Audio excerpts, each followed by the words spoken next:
ወበረካቱ ውድ ሀገሬ ልጆች እንዴት ናችሁ? ሰላም ናችሁ ወይ?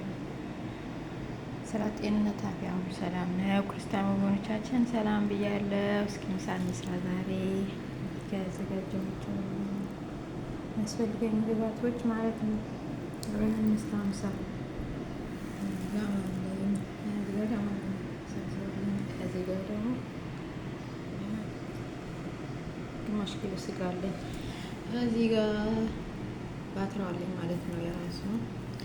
ከሌላው ደግሞ ጥቁር ቅመምና ጨው ነው ያለኝ። ዘይት፣ ቅቤ አለኝ ማለት ነው። ቅቤ ፍሬሽ ቅቤ። አብረን እንስራ ምሳ። ቤተሰብ በዚህ መልክ ከተልኩት በዚህ መልክ ከተልኩት፣ ሽንኩርቴን በዚህ መልክ ከተልኩት ማለት ነው። ቤተሰብ ያዘጋጀሁት እንትን ላይ ትንሽ ስራ አረጋለሁ ማለት ነው።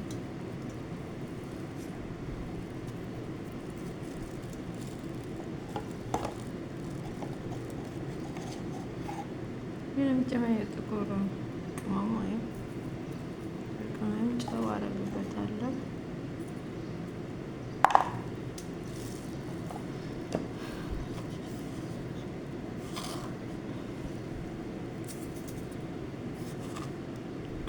በቃዋል ጨምራለሁ።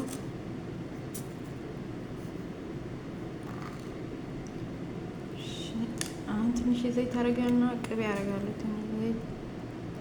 ትንሽ ዘይት አረጋለሁ። ቅቤ ማረጋው ደግሞ እንዳይደርቅብን ማለት ነው። ይደርቃል ቅቤ። እዚህ ጋር ደግሞ ካያችሁ መሳርስ ካለው ቅቤው ላልቅ። ቆይ አንዴ ቅቤ አድርጊያለሁ ማለት ነው። 2 ሀባ ነጭ ሽንኩርት አደርጋለሁ። ቤተሰብ ነጭ ሽንኩርት 2 ሀባ አድርጊያለሁ ማለት ነው። አሁን አማስሎ ይመስላል ማለት ነው። አብረን እንነሳ፣ ጠብቁኝ። ቤተሰብ እንዴት አያችሁ? ደርድሬ ጨረስኩኝ። እዚህ ደርድሬ ጨርሻለሁ ማለት ነው። አሁን ሶስ ልሰራለት ነው ከላይ።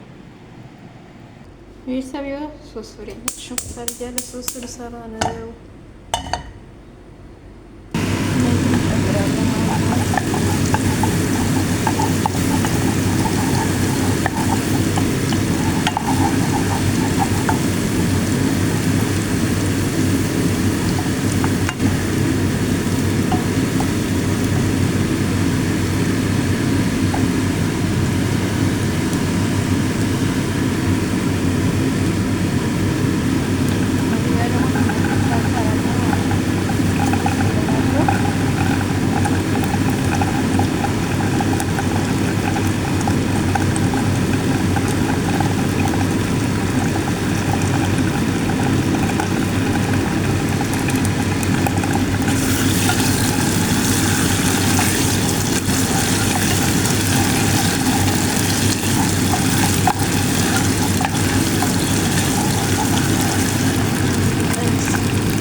ታውቁ የሚበሉት ማለት ጨምሬያለሁ ማለት ነው። እና ውሃ ወደ እንትኑ ጋር ግባቱ ጋር ልወስደውና ቀላቅለዋለሁ አንድ ላይ ማለት ነው። ይበቃዋል፣ ጨውም ይበቃዋል። ይበቃዋል ያስባለው ጨው ጨምርና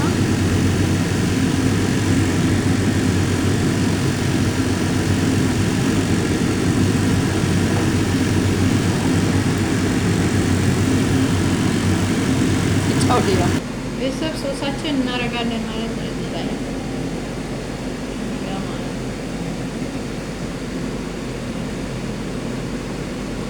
ያው ውሃ እንጨምር ምን አንጨምር በራሱ ሶስ ነው አምሰራው ሶስ ነው የሚለው ብስሚላ እዚህ አስበስላል ማለት ነው።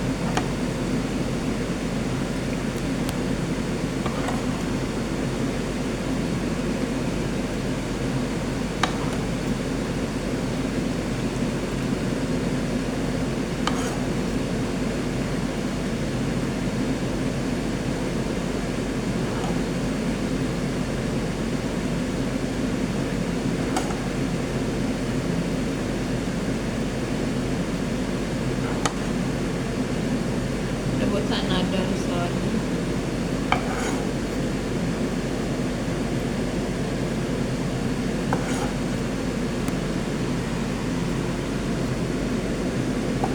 እዚህ ጋር ስጋው የጎደለ ቦታ ነው። ትንሹ የቆጠኩልን ነበር ሙላውት ማለት ነው። እና ያው እንደዚህ ነው እላችኋለሁ። ፈለገ ቂጣ ይበላል፣ ፈለገ በነጭ ሩዝ ይበላል እላችኋለሁ። እህቶቼ መልካም ውሎ። የዛሬ ምሳ ይመስላል። አበረታቱ። መልካም ውሎ ይሁንላችሁ። በያላችሁ በሰላማችሁ ይብዛ። የሀገሬ ልጆች አላህ ከክፉ ነገር ይጠብቀን።